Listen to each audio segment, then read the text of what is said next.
The next panel we are talking about is about smart city, the challenges and the concerns. Why is smart city a topic that's related to Vienna?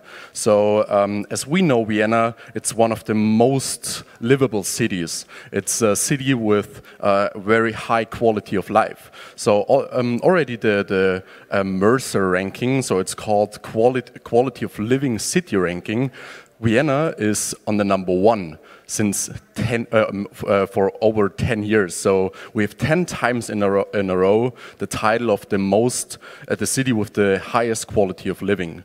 And also Vienna as a metropolis is very famous for the very strong infrastructure, a high innovation in the city, but also a very high index of smart city. And that's also I would say based, but proved by Roland Berger. So Roland Berger has the Smart City Index. In 2019, Vienna was the city #1 in the Smart City Index. When we talk about smart city, why is it relevant? Smart city brings a lot of things to companies, so benefits. We have innovation in the company, we have a strong infrastructure, we reduce the energy we use. So all these things are questions we're gonna now discuss in the panel about smart city. And now I would introduce the moderator of the next panel. It's Jay. So please, Jay, come on the stage. Here he is.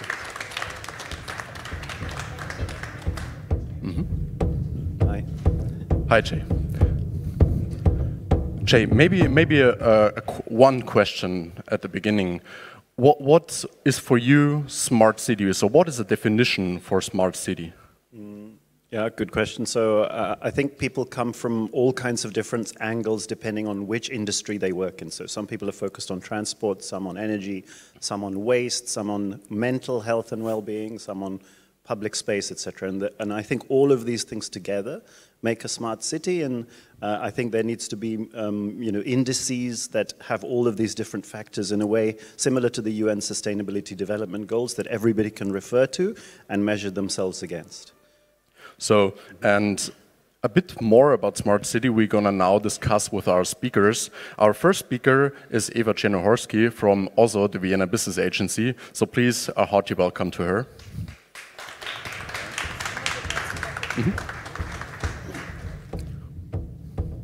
Our second speaker is Anastasia from Relook. Should I sit here?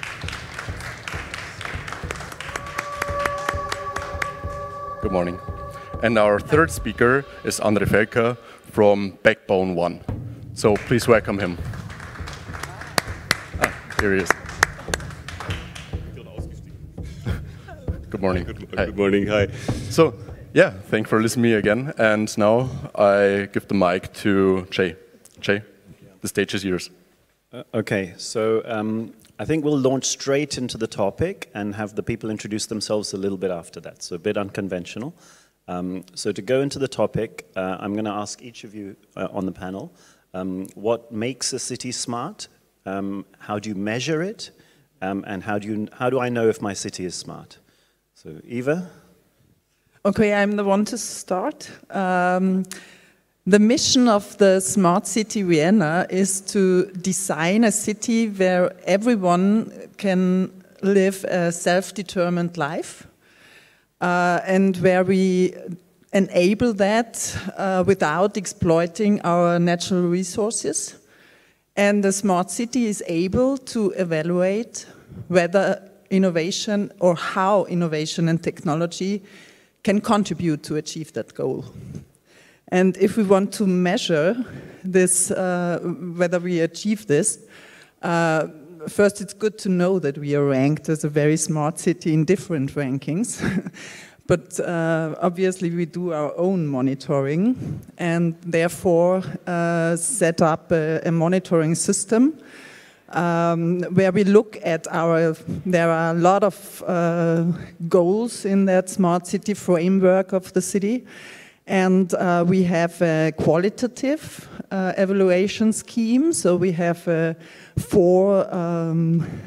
four-scaled evaluation scheme where we judge each goal and judge whether we are fully on track or partially on track or almost fully on track, or we already achieved the goal.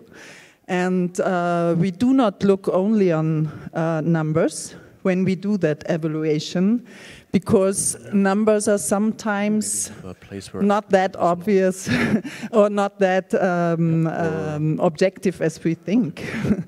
Let me give you a very simple example. There is the goal to reduce the CO2 emissions in our city per capita. And we were very good with that. I think it was. But the main reason for it is that the number of inhabitants increased. So the amount per capita decreased, but the absolute amount kept almost the same. So we had to adjust that goal, and we compiled experts group to look at that every single year. So there are more than 150 experts from city administration and from science involved to see whether we are on track. And the aim is not only to evaluate these 4 scales, but to enable a discussion between that people and to find out where we have to do and take our next steps to reach that smart city we are dreaming of. Great, thanks. Andre, so how do you define a smart city and measure it, and how do we know if we're smart or if my city is smart? Thanks a lot for the question. Well, basically, good morning. I just popped out of the car, basically, and got in, so it was really directly. And luckily, one of our team was here who took my car, because otherwise I would be still in the garage. That was pretty close. Funny thing is that I've been in many UN initiatives the last years, it's United Smart Cities, United for Smart and Sustainable Cities, in advisory boards and so on. It was always about KPIs somehow. And we're always discussing KPIs and hard facts and so on. And for me, meanwhile, smart, or the question if a city is smart, is rather a soft fact. One of the soft facts is I don't want to go for 1 hour by car here, which was the fastest way still from where I live. Although I don't live far away, actually, because there were road blockers and everything in traffic. So perceived, this was not very smart, also from my side, probably. But based on my last year's experience, I would say that a smart city I would define by something like you have innovation combined with sustainability and any kind of convenience as you would perceive as an inhabitant. So convenience in terms of maybe bureaucratic processes, but also convenience in public commuting. Great, and Anastasia? Yeah, hi, thanks for having me. I'm from Ukraine, and I'm delighted to be in Vienna. I love this very progressive heritage city. As for me, how do I define the smart city?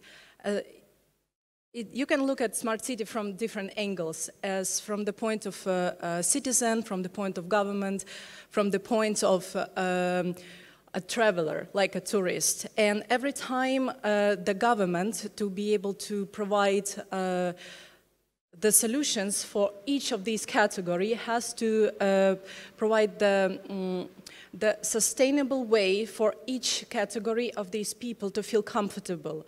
Also, I define the smart city as where all these people can trust the government on the collection of data, and that all the collection remains anonymous, and that each person feels comfortable in living in the smart city, no matter if the person lives for 1 hour, no matter if the person lives for half a year, no matter if a person lives or just immigrated in the city. So the component of trusting the government in utilizing the data that they collect and ability to provide the necessary tools which are interconnected, that is for me the smart city. Because if we put a sensor that, for example, sends me the message when I'm arriving to Vienna, for example, in the airport, and the system says, "Hi, I'm bored, how can I help you?"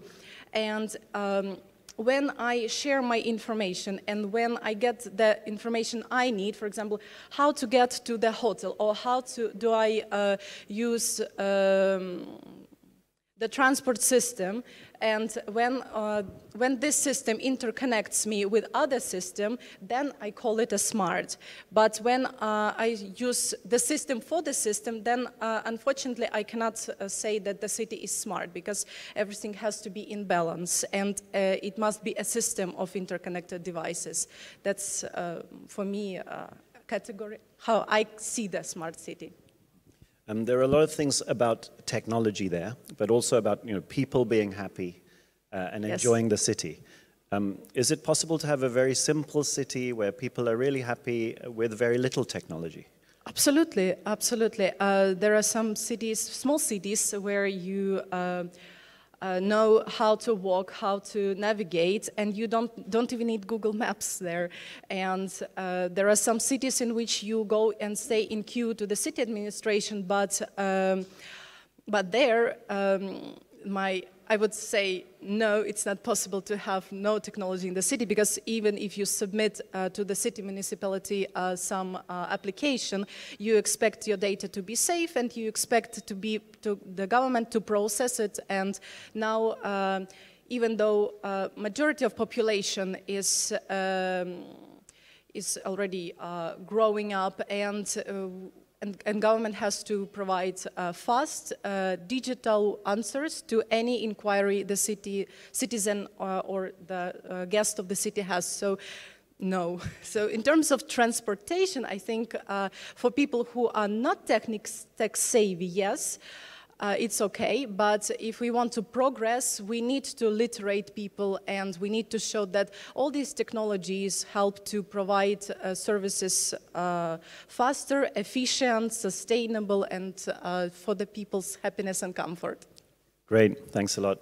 So I'm going to ask the panel now to reveal who they are, to introduce who they are and what they do and what their angle is, what they can contribute to a smart city. So Eva? Yeah, my name is Eva Czernohorski. I'm working with the Vienna Business Agency, and I'm working with companies who invest in research and development here in Vienna, and develop new goods or services to make for instance, to make cities smart, but as well to enable a healthy life, or to make manufacturing possible in a sustainable way here in Vienna, and so on. And we need all those companies to make our city smart in two ways. First, we need them to invest in sustainability. We have to have them think about how they enable a good life for everybody. So they have to think about diversity. They have to think of the well-being of their employees. Otherwise, they won't find any. We are keen to accompany them on that way. And the second question is how they can contribute to make our city smart with innovation. Coming back to your last question, I think it's on the one hand simplicity. So our life should be easy, and we should have green spaces, and a smart city is not only technology, but sometimes we need technology to enable that. If I think of mobility, smart mobility is not to replace each car by a Tesla, but it is to enable shared mobility, and this is not possible without technology. Or if we want to transform our energy system from burning gas to using renewable resources, we need the digital tools, we need the blockchain to enable energy communities. So I believe it's both, and the task of my team is to find out what especially our companies here in Vienna can contribute to a smart city, to evaluate together with the city experts how they can contribute to reduce CO2 emissions, to make our mobility smart, to make logistics smart, to enable a healthier life, and all those topics we have to achieve if we want to get a smart city. Yeah. One question here, I guess you try to promote a number of things that create a smart city, and Austria also has a reputation for bureaucracy and old-fashioned thinking sometimes. Are there some battles that you have to fight or to try to push to change people's mind at senior levels of the city? For example, I remember that Google Maps didn't have Vienna public transport for quite late when other cities did. I don't know if that was because of Google or Wiener Linien or because of the city. But what kind of battles or persuasion do you have to do inside Vienna? But I wouldn't, I mean, it's a lot of battles, but I wouldn't name it battles. Because I think it's for a good reason that the city of Vienna didn't share the data with Google, because nobody knows how Google calculates.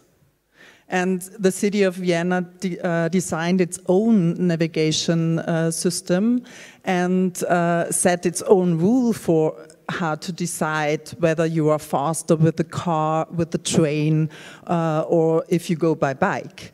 And I think if you, that's a matter of city administration and not a matter of Google to design that algorithm. And but there is a lot of conflict of interests.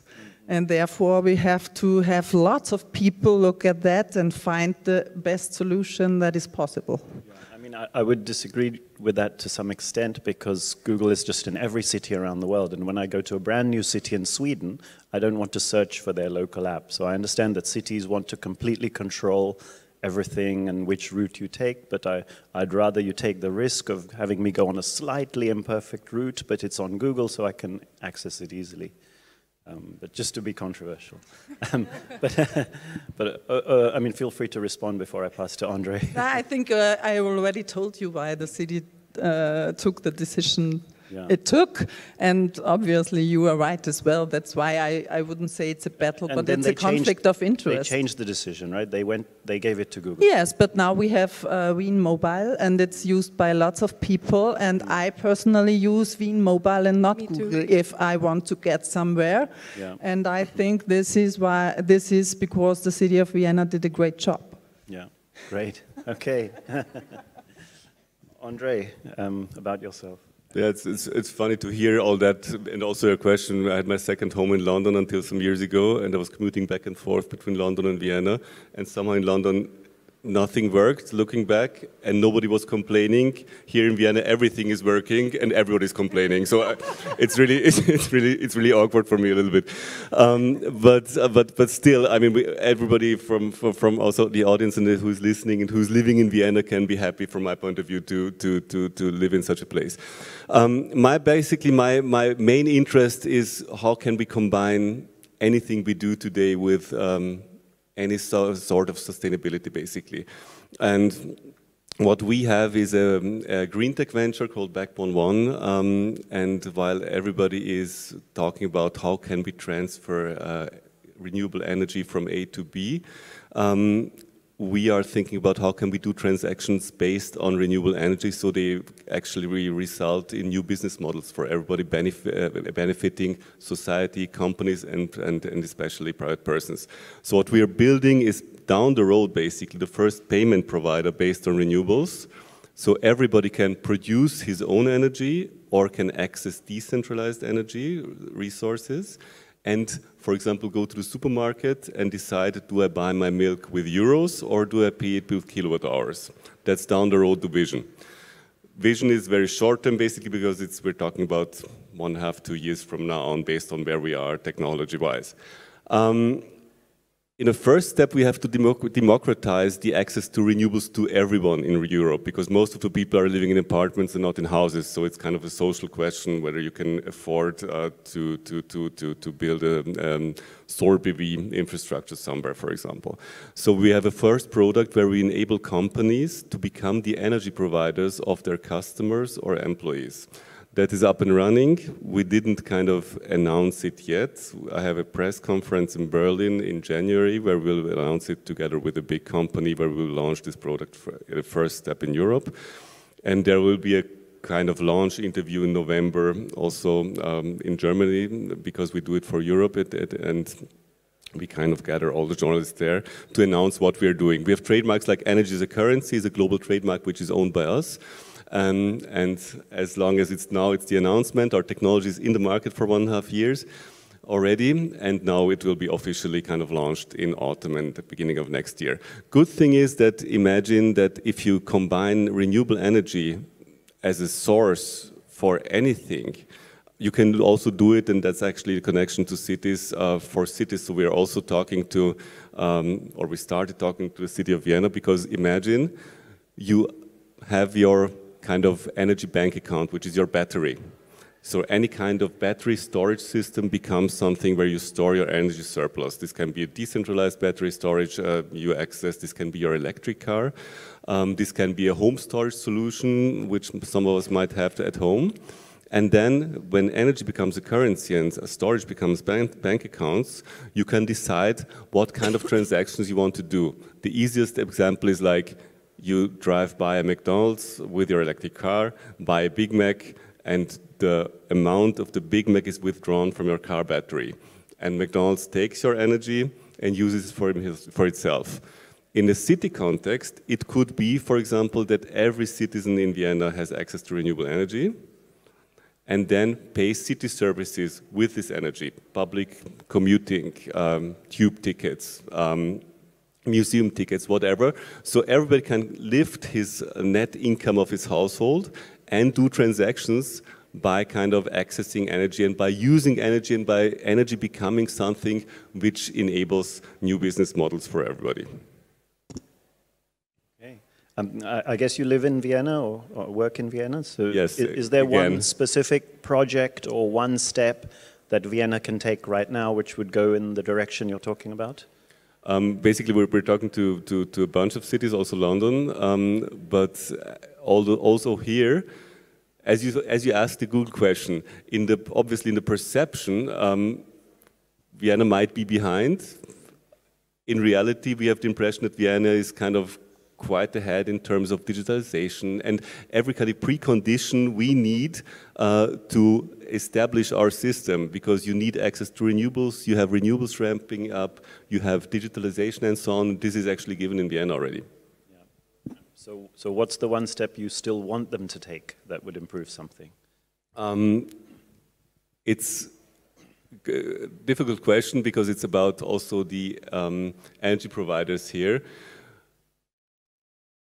It's a new role we're taking. So like the whole energy market gets more and more liberalized. The EU has a regulatory framework called Clean Energy Package, which means it will regulate peer-to-peer transactions. So everybody of us can produce energy and sell energy in the near future. So everybody becomes a prosumer, like we were in a digital context back then, but it was only content. Now it's really something which is necessary to live our lives, like energy. And here it's always about kind of which role will we have and which role will an energy provider take. Because of course, when somebody is kind of doing progress, somebody else might kind of fall behind a little bit. And that's why we talk to partnering utilities, for example, and that will be a question, for example, also in Vienna. How does a Viennese utility react on launching such a product in Vienna, for example? Great. Eva, you wanted to say something? I just wanted to give you my answer, how we could get better. As I think that we are, I mean the city of Vienna, I work for the business agency, but I'm involved in that steering. I think I forgot to mention that I'm a member of the steering group of the smart city, and I'm kind of the interface between the city administration and the Viennese economy. And I think the city of Vienna is very good in finding very reliable and very good solutions, but it's not that good in piloting. And I think if we want to make use of innovation, we have to pilot. And that is what I want to improve in this city, that there is more will to try things and to enable things on a small scale, and then see whether it's useful to scale it up. in my humble kind of imagination, it was like, we go to the mayor, tell him our idea, he says, cool, we're doing this, and then we're doing this. Little did we know. And Eva, what happened to autonomous bus route number 11 in Seestadt, which was a pilot? Yeah. What happened to that? It was stopped. I mean, but it didn't work. It was very slow. Yeah, it was very, very slow, and it was a matter of regulation as well. But I think, yes, it was stopped, but they learned a lot. And they are prepared for the next step. And for instance, the first unmanned public transport systems will be on their road next year, I think. So they are moving on. The and U-Bahn, right? Yeah. I have a question to Eva. How do you measure the success of pilots? Does the city look at ROI or the adoption of citizens or the increase of number of users? Or how do you understand that the pilot is successful? Because I checked lots of pilots. It's even literacy for elderly people, digital school in Vienna, and even Web3 pilots. And how do you measure it? Just interesting. How is it in Vienna? It's a very good question, but I have no answer to that. As I said, we have no routine in doing that. Or, I mean, there are lots of pilot projects, but usually they are driven by very enthusiastic people in the administration, and it's really hard to get that moving. So you need a lot of enthusiasm to make an innovation project going. And there is no, I already told you how that monitoring functions. This is very elaborated, but we don't have the same governance for setting up pilot projects and neither for evaluating them. If a startup here wants to promote an idea to Vienna, who should they go to? Yeah, you can come to us, and my team will help you to find out what is going on in the city. So, what other projects are running? What are the aims of the city administration or within that smart city framework? And we can get you in contact with the relevant stakeholders here in Vienna. And furthermore, we can show you where funding is available. So we provide funding ourselves for startups and companies that develop new solutions. We can get you in contact with development partners, with lead users, and so on. Great. Okay. I'll briefly introduce myself and then also we'll go to Anastasia. Before that, I'd ask every audience member to think of an interesting question, because after Anastasia speaks, we're going to ask the audience. I'm Jay Marate. I work at Bryan Garnier, which is an investment bank that helps growing tech companies in Europe to raise money, but not startups, but companies that have customers and revenues and are raising 20 million up to several hundred million, so not seed stage. And my focus areas is renewables, energy transition, green hydrogen, batteries, next generation mobility like electric and hydrogen vehicles, and sustainability and circular economy. Over to Anastasia. Introduction and what role you play in the smart city. Okay, thank you, Jay. I'm coming from the startup. I'm representing here Relook Travel.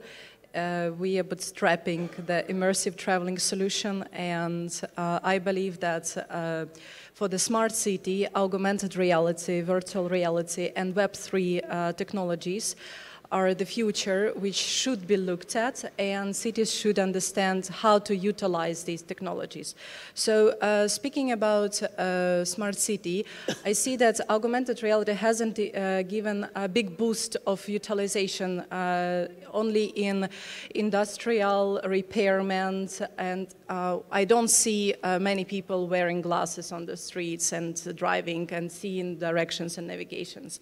And it's been 10 years since it's developing. So we thought, and it's coming from my perspective, that every time I come to the city, I need to find a local guide, yes, who would guide me and tell me about the building, about the heritage, about the culture. I believe that each country and each city has its heart, and people need to be welcomed and literated about what is the history of the city. So then I tried to Google apps, and I wasn't able to find the really nice custom solution which would guide me with AI navigation and ask me, oh, hey, are you on business or on leisure? How much time do you have? Are you vegetarian or not? Do you like to spend 3 hours in Kunsthistorisches Museum or not? Do you have that time? What kind of shoes are you wearing? Just to get acquainted with the traveler or the citizen, so that also the system would give me the direction from point A to point B, which places I should visit. Maybe there is Gustav Klimt drink coffee in one of the cafes and I don't know. And that would engage me with the city. So also I always look at the city and thinking, oh wow, the architecture is brilliant, but I don't understand the symbols. I don't understand what they mean. And only if I go to archives, I try to understand, that angel is from that epoch, is the symbol of new life, and I also, as a citizen or a traveler, I would like to know that because I live in this city. And also with augmented reality, not only I expect to be guided, but for this you just need a telephone, you point your camera and you see the navigation. Google just released the new app that can be downloaded with navigation, but also if I'm looking at the area and the system would tell me, hey, this area looked different, would you like to see it? And I click yes, of course. So I would like to see the 3D model which would represent what was there in its heyday. Just imagine, the Kunsthistorisches Museum probably has been there, but what was there before there was a museum? Also, there are many creators in Vienna, and Web3, and I'm a little bit coming there, is all about giving ownership to the creators to be able to create and own the values on the internet. So that, just imagine, there are so many painters, developers, writers who can contribute, and all these people, travelers or citizens, they don't know about them. So with augmented reality, you can actually travel and you can see not only what was there in its heyday, but also you can see paintings, you can create digital art galleries on the streets, you can incentivize developers to create more, so that, as talking about Vienna, you can show more on the, not so say boring streets, but on the streets which are so expected for us to see by default. We just, every day we are focused on our everyday life, it becomes routine. So by bringing all these technology, we can show more about the city, and that is how our startup looks at the navigation and heritage and 3D models in combination with augmented reality. And also, like I didn't tell, I was asked not to tell about background and everything. I'm coming from 7 years of Dutch business consultancy. I'm the creator of Diamonds Academy. I embedded software in universities. So for me, digital literacy and education of people, no matter if it's a teacher or if it's a baby, if it's an elderly person, if we can help people to gain more utilization from technology, that would be progression, that would be great. The city will benefit from that. We can call the city smart because people feel cared, that government takes care of their literacy. So that's what I learned from business consultancy when I was working with even Keins and Meyer greenhouse 6 years ago. So coming back to another point, can I have 1 more minute, about the blockchain, I was thinking about that not many governments are using blockchain. And I was thinking why, because, as we say that the blockchain is the distributed ledger on which we can put Web3 applications for what? For exchange values. And when we exchange values, like we can, for instance, buy a house without government registration involvement, government is not prepared because government is in control of all the city operations.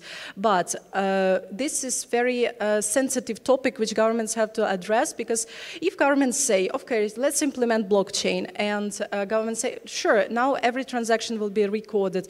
The blockchain at the moment has interoperability principles, so it means everything which is registered cannot be easily get out from the chain. So it means that if we stick with the companies or citizens which add on the chain some document with mistake, it will be very hard to get it out. So there should be some solutions for governments to still get involved, otherwise it will be a complete chaos, and smart city is about organized connection of devices and software and making lives easier and comfortable. So all these things which I'm bringing now, they don't have direct answers, because we're still in the process of discovery. How can Web3 benefit smart cities? How can technology like augmented reality, virtual reality be used in our everyday lives? And this is where many startups are coming from in the creative space. And that is how we see the smart city and what we can add value to people in smart cities. Very briefly, do you sometimes walk around Vienna wearing VR glasses? That's the whole point. I don't have VR glasses, and I want to have VR glasses which would not distract my attention, because I'm always looking at innovative solutions. And I was thinking, oh my God, if I am wearing glasses, yeah, and I'm walking at Vienna, I need to be very cautious to look at who is going or driving towards me, because safety in smart cities is very important. Because when I was walking with the phone, testing solutions and looking at, oh my God, there is this beautiful painting, or this symbol means this, and or oh, I would like to get navigated, I was bumped. I live in Krakow now, and there are many bicycles and ladies, and they say, "Przeproszę, I would like to go through, go there." And I thought that safety and some probably sensors or these apps have to be with the extra sensorical. So you're saying they're not ready yet? No, they're not ready yet. Got it. Okay. Questions from anyone in the audience? Please. I hear you, I understand you, but I have one question. You never mentioned the fact that the society is getting elder and that the smart city should be adjusted to it. Getting older. I talked about healthy living, that this is a primary aim of a smart city. Well, and I think there is lots of opportunity in digital solutions, but as well, here it comes to frugal innovation as well, because I believe that the interaction between people is extremely important to stay healthy. So this cannot be replaced by robots or by apps. Maybe I'll ask you, what do you think can help older people in Vienna or in any city? Accessibility, first of all, like everywhere, and social networking, as you said. Right. Great. Okay. Good. Any other questions? Not quite. Okay. Please do think of some. I think it makes it more interesting if you ask. I have a question. We have one here. It's maybe not a question actually, but a remark, especially on Mr. Felker's approach or experience with the mayor. Both of us, we used to work with Siemens some 2 decades ago, and maybe your approach would have worked within Siemens, going to the top person and then everything is flowing, but that's the difference between politics and economy. Thanks, guys. Great. Anna, you had a question? Just to keep up the conversation, maybe you could share with us some of your vision. What is for you a smart city, and what would you like to bring so that we can also take it in consideration that would benefit the conference? Yeah. My name is Anna-Grete Tsahkna. I'm from Estonia. Estonia is quite well advanced in digitalizing the public services. My question is that why each and every country in Europe has to invent its own bicycle? Why cannot we kind of agree on a framework? We have done these pilots in many countries and simply roll them out in other countries. I don't know to whom. I mean, I guess one answer to that is to encourage innovation to flourish so that the best startup or best design wins. And if you have cities trying many different things and new designs are constantly coming to market, then I guess it allows that innovation to flourish rather than, I guess, dictating centrally. But you know, I see the point that if you have uniformity in volume, it can help with costs and etc. Yeah, I think in a way there is already so many proven cases. So how you have citizen-centric digital services, for example, how you actually should think about the cross-border services now, not anymore having it at a national level. So there are good cases, but somehow, I don't know, everybody, I guess, knows well that it's all about the mindset issue in the digital transformation, not about the technology. So how to get this bloody mindset? Great. May I answer that also? Because from my point of view, you're perfectly right that we're living also in a sharing economy, and sharing is also kind of sharing ideas, sharing technology, sharing cross-border experiences and everything. I'm somehow happy that it's not kind of that we're not only looking cross-borderly, because like it would be cool to look at your country, but at the same time we should look at China, at America, and so on. And there are so many competencies we actually gave away from Europe to other continents, basically, and we at least should kind of have some competence here. We're getting back some digitalization. It's kind of renewable energy is our core competence, and I think what we learned through COVID is that globalization doesn't work 100%. So many things have to be local, regional. It's about an energy transition. It will happen bottom up, but it's also about, as you said, Jay, developing ideas and supporting them on a local basis. Because what we have, if we kind of look cross-borderly as we did the last decades, we build dominant structures. And dominant structures are, again, only globalization. And I think it's our chance after COVID, after also this idiotic war and everything, to get back to some local, regional roots where things are thought, are made, are produced maybe another way, and then in the next step only distributed and interconnected with other countries. Do we have anyone else She's in not the audience? She's not of my opinion. Sorry, go ahead. Sorry, you were pointing to someone? No, I think she shook her head. Yeah, well, the thing is that we are losing time and we are losing the competitive edge. So if you look at, for example, to Latin America or Africa, these are the continents that are really on a run, let's say so. And if they get the political stability, if they get the fundamentals right, in 10 years, they will pass Europe. So the question is, of course, I mean, we are... every country is very different, but at some point I think this digitalization agenda, which brings better values also in like accessibility, inclusiveness, for example. So this should be agreed, like on the top of the political agenda, above the countries. And I guess it's quite difficult for cities to find other cities where something has been done well, right? In that it's not easy to know like who is a good example in bicycles or who's a good example in public parks, and to get the budget to go on a visit to see what they're doing. I guess this information isn't readily accessible, or is it? It is. First, I could not agree more on what you said. And there is a very strong network of cities within Europe. And for instance, we are running a project that is called Smarter Together. And the aim is to design smart districts and to use technology for that. And we received funding for that from Horizon 2020 and did it with Barcelona, Munich, and I can't remember all the other cities that were involved there.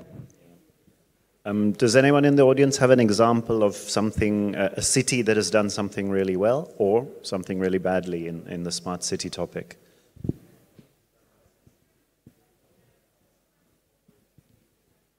No? Okay, so I think we're coming to a close. I don't know if each of you want to have a short final statement or anything to say. Final statement. Yeah, I think we are on the one hand on a good track, talking about the smart city here in Vienna. On the other hand, when I look on the data about the CO2 emissions, I'm afraid we are not. So there is lots to do, and I'm happy that so many people are here to join forces, and I hope that maybe you will find some common goals and some opportunities to find out how technology can contribute to make our cities smart. Just briefly, you had one question? Just one question, a bit late, but yeah, we work with micromobility provider, for instance, e-Steps, and other city tour app and so on. So my question is to understand if the public administrations has some kind of tools to understand how people are using these services and what, for instance, tourists think about the city of Vienna. If you have something on this topic. Yeah, sure, there are lots of mobility experts, and I'm happy to talk about it later on with you. Okay, bilateral? Yeah. Okay, Andre, any final comments? Yeah, I think that everybody should kind of think about where he's living and how kind of content he is where he is. And I think we're living in a time where since everything is digitalized, everybody can contribute to his own living standards. So we're not just passengers of our own lives, but everyone can contribute ideally in cities like Vienna. It's definitely another question, other regions, but being lucky to live kind of in Europe, in a safe Europe, or more or less safe Europe, hope it stays that way, and being in cities like Vienna, it's cool to contribute. What I would would be interesting for me, just questioning back, is who's got an electric car of you, who's sitting in the audience? Okay. And who's from Vienna, basically?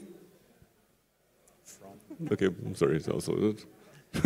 Sort of. Okay, interesting. No, I think we shouldn't forget that we can kind of... I'm from Vienna without an electric car. I'm waiting for it for a year and for another year, probably. So it's like I ordered it some time ago, but due to the old development, it's not easy to get. Also, kind of I want to point this out. If you do it, then try to buy a car from Europe, probably in this, we just talked about it before yesterday. Also, you should cancel that and just use shared mobility. Yeah, that's the problem, that I would have to use kind of, I'm commuting so much, so it wouldn't work. But still, I think we have some issues like, I will travel to New York next week, and I know that the flight is cheaper than my car being parked at the parking space. So as long as these things are taking place, something is wrong. But everybody can contribute, I think, and we all have a voice and we should use it. Good. Anastasia, last word. Thank you, Vienna, for organizing this great Wolf Summit. Thank you for your attention. And I believe that you will bring your thoughts to developments in your projects, and it will be successful to benefit the city. And I'm happy to get acquainted with you. If there are developers, creators, Web3 investors, I'm happy to have a talk to bring more immersiveness to traveling in cities. And Vienna is also on the list, and I'm so excited to look forward to it. Thank you very, very much for your attention. Great. Thank you very much.